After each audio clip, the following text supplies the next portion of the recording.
Before diving into this part, make sure you've caught up with parts 1 and 2. Just click the button above and see what you've missed. Trust me, you don't want to skip those. Sexy nun Rachel was at the scene of the carnage, where she could see lots of dead bodies lying around.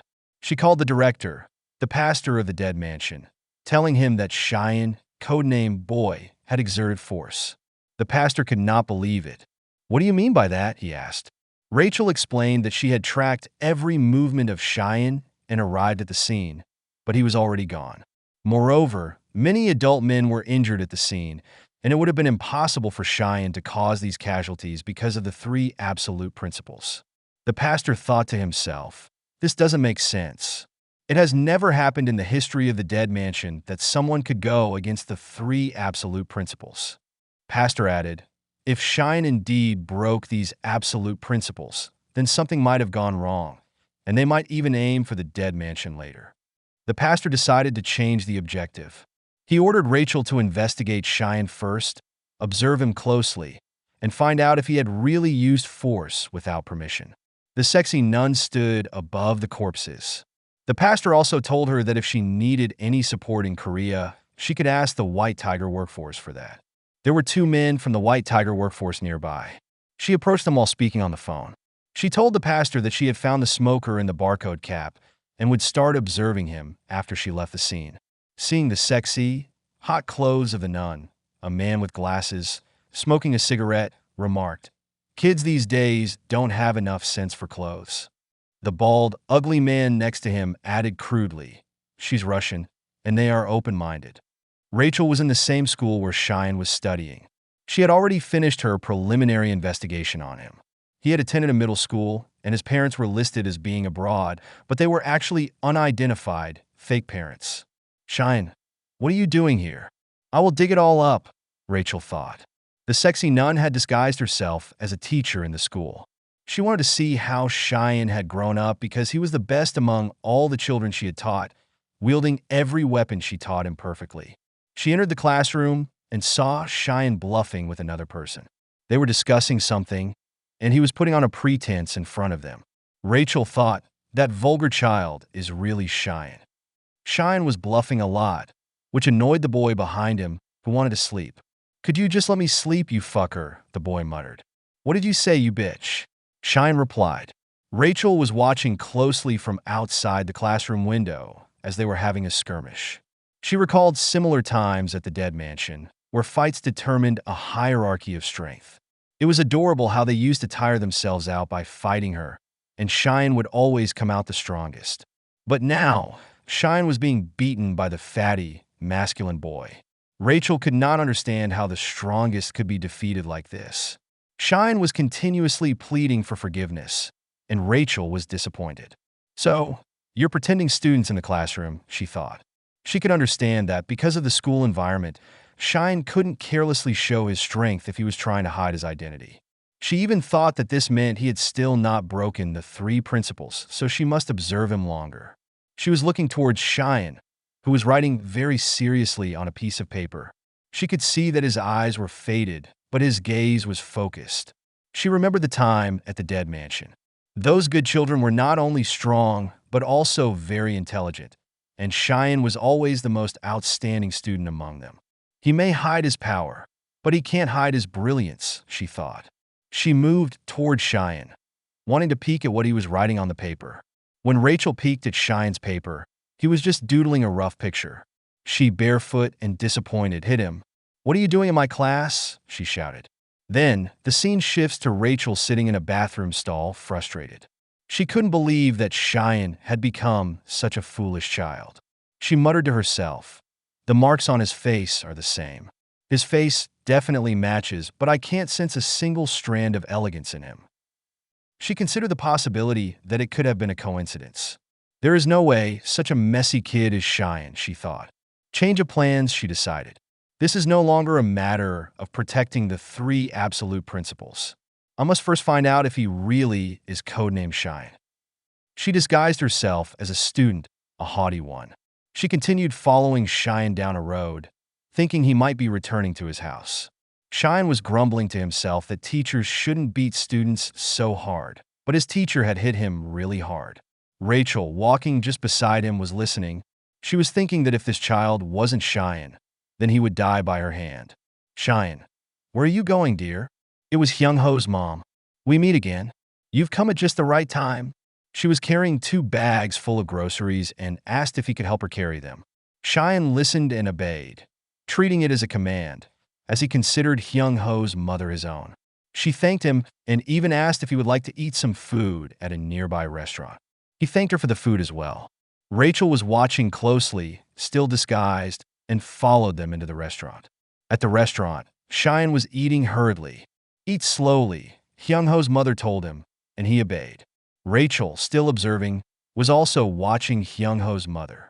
She remembered the rumors that Cheyenne was the one who had put Hyung-ho into a coma, and she wondered what his relationship with Hyung-ho's mother was.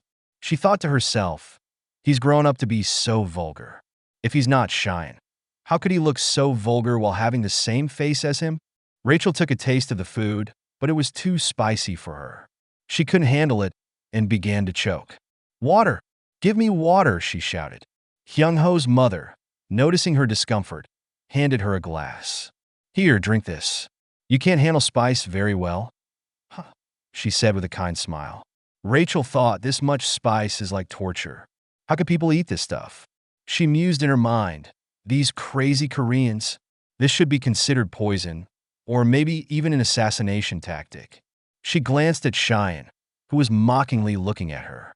He said with a grin, you should have eaten it slowly. You're really clumsy, aren't you? Rachel's anger flared up. Does he really want to get beaten up? She thought. She recalled the times in the dead mansion when Cheyenne couldn't handle spicy food and how she used to hold his hand tightly back then.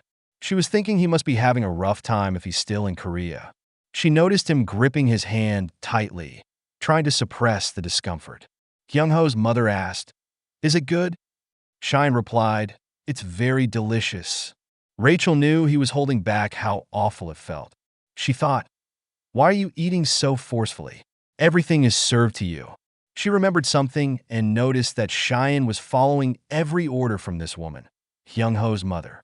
Even when he hadn't volunteered himself, he carried the groceries for her, and he ate as if it were a command. She recalled the words, thank you, Cheyenne, and while you're there, eat some food, okay? Rachel realized he listens to everything this woman says, following her commands without hesitation. She thought back to the incident with the guards and realized that maybe he was also following a command then. She also considered the possibility that someone had ordered him to destroy the bingo construction. The only person who could have done this might be this woman. She thought about the dead mansion's first principle. The parents' words are absolute. That's it. She recognized that Cheyenne sees this woman as a parent and follows her orders. Under that assumption, everything fits perfectly. As Hyung-ho's mother was paying the change, Rachel, ready to test her theory, tried to strike her with a chopstick. She threw the chopstick toward her, but Cheyenne quickly caught it with a fork. He moved swiftly toward Rachel, grabbing her and pulling her out of the restaurant in a sudden rush. The dead mansion's third principle for the good children, Rachel spouted, recalling the rules aloud. If there is a threat to your parents' safety, ignore the principles and resolve the situation. Cheyenne looked at her coldly. Cut it out. Are you planning to follow me around all day, Rachel? He had recognized Rachel in disguise and knew she had been tailing him. It's been a while, hasn't it? Rachel said, her voice laced with a mix of nostalgia and seriousness. Rachel thought to herself, it's strange. Why is he following that old woman from the snack shop like she's his guardian? She spoke her thoughts aloud, but Cheyenne didn't care about what she was saying. Deep in thought, he knew he had caused quite a commotion, but he didn't expect to be found so quickly. Rachel made a move. She caught up to Cheyenne and slammed him to the ground. Feeling the pressure, Cheyenne rolled off, standing back up. Rachel said, Sean, let's go back. There are many clients waiting for you. At her words, Cheyenne's mind flashed with an unclear memory from before. A memory he couldn't fully grasp or explain. Confused, he muttered, what was that memory? What did you say I am, Sean? Without waiting for a response, he headbutted Rachel in the face. She staggered back, realizing he wasn't going to come quietly. He bolted from the scene, running away. He couldn't believe this was Rachel, the Rachel he knew, and he strained to recall who she was in his distant memories. The next scene cut to the church, where the pastor was furious. "You lost him? What do you mean by that?" he yelled. Rachel apologized. "I'm sorry. I let my guard down for a moment, but I discovered something. The old woman seems to be controlling him with the 3 principles." "Controlling him?" the pastor exclaimed, his eyes narrowing. Rachel, beginning to remove her coat, inadvertently revealed her toned, alluring figure beneath. "From what I've observed," she continued, "Cheyenne seems to consider that woman his parent. He's following her commands as if they were from his own parent." "Is that even possible?" the pastor asked incredulously. "Does it look like that old woman is intentionally using the 3rd principle?" Rachel replied, "I need more information and confirmation about that." The pastor then instructed her, "Simply take that woman first." The scene shifted to where the old woman stepped out of her door. She noticed someone outside who had entered as a young woman, but now appeared fully grown and mature. The pastor then explained, "There are 2 ways to retrieve a good child from their parents. The first is to simply ask the parent to let the child go." The scene then moved to the Manhwa snack shop. The same woman from earlier, now in her more mature form, was speaking to Hyung-ho's mother, saying, "You need to stay away from Cheyenne. I am his mother, and due to my frequent business trips, I couldn't give him much attention. But he shouldn't be with you." She continued, "Cheyenne couldn't even handle spicy food, yet he's been eating such strong flavors recently. It's heartbreaking to me." Hyung-ho's mother was confused and couldn't comprehend what the woman was saying. She hadn't even known Cheyenne couldn't handle spicy food. Rachel, observing from a distance, understood the pastor's words. The first way to retrieve a good child from their parents is to make them willingly give up the child. The old woman from before told Hyung-ho's mother, "If Cheyenne ever shows up here again, tell him to never come back and to go back to his home. Say it with confidence." She was about to leave, but Hyung-ho's mother replied firmly, "I won't do that." The old woman looked surprised. "You said you're often away on business trips, right? Have you properly looked at your son's face? At his clothes? Do you even know what kind of school life he's having?" The old woman had no answer, her expression shifting with uncertainty. Hyung-ho's mother continued, "He always wears messy clothes and has a dirty face. When I asked him about it, he always says he fell somewhere. I truly believed him. I thought he was just a boy who grew up like all the others, but he kept saying he falls down as well. I can't let Cheyenne live like that. So, without realizing it, I started looking after him whenever I could. Right now, Cheyenne needs a parent to watch over him." She raised her voice, almost shouting at the old woman, "I can't let him end up like my Hyung-ho. If you're too busy, I'll watch over him myself." The old woman's face twisted with anger as she snapped back, "Who do you think you are saying you'll watch over him?" Hyung-ho's mother remained calm. "I'm sorry, but I can't comply with your earlier request." The old woman clenched her fists, trembling with rage. The next scene shifted to the vicinity of a hospital, where a woman, dressed seductively, was on a phone call. It was Rachel, speaking to the pastor. "That old woman was more stubborn than I expected," she reported. "She insists on keeping her hold over him." The pastor, wearing his usual robe, responded on the call, "This situation can't be handled quietly anymore. Proceed with the second method." Rachel acknowledged, "All right." She adjusted her disguise and smirked. The second way to retrieve a good child from their parents, in the event the parent refuses, is to eliminate them. Rachel, dressed provocatively, seemed more determined than ever. She had her target set, the old woman. "I will get rid of her," she whispered to herself, a dangerous glint in her eyes. The scene shifted to Hyung-ho's mother, who was purchasing groceries at a bustling mall. Unbeknownst to her, Rachel was stalking her from a distance, her eyes cold and calculating. In her hand was a small button-egg detonator for a bomb that had been discreetly planted in the mall earlier. Rachel's resentment simmered as she thought of how Hyung-ho's mother had taken authority over Cheyenne. She pressed the trigger. A thunderous explosion rocked the mall. Panic erupted among the shoppers, and Hyung-ho's mother froze in fear, her eyes wide with terror.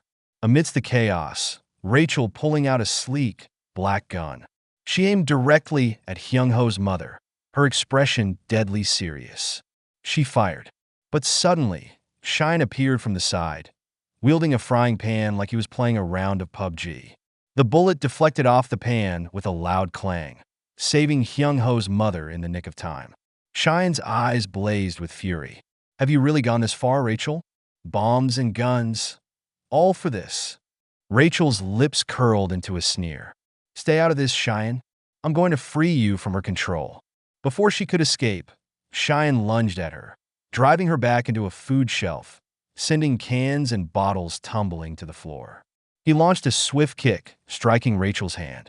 She dropped the gun, which skidded away. The third principle, Cheyenne reminded her sternly, his stance unyielding. Rachel's face contorted with anger. She pulled out a knife, her movements sharp and precise. She slashed toward him, but her blade only pierced a ketchup bottle, causing red liquid to spill onto the floor like a pool of blood. Cheyenne sidestepped, readying another kick. Rachel smirked. Do you really think you can take me down? She moved with incredible speed, tripping Cheyenne by hooking her leg around his. He fell to the ground with a grunt. She stood over him, her eyes cold. Is this all you've got? After everything I taught you? Meanwhile, Hyung-ho's mother couldn't explain anything going in the mall chaos. She spotted a small child huddled in a corner, tears streaming down his face. He was crying, calling for his mother. Her heart softened, and she moved toward him. Are you hurt? She asked gently, crouching down to his level.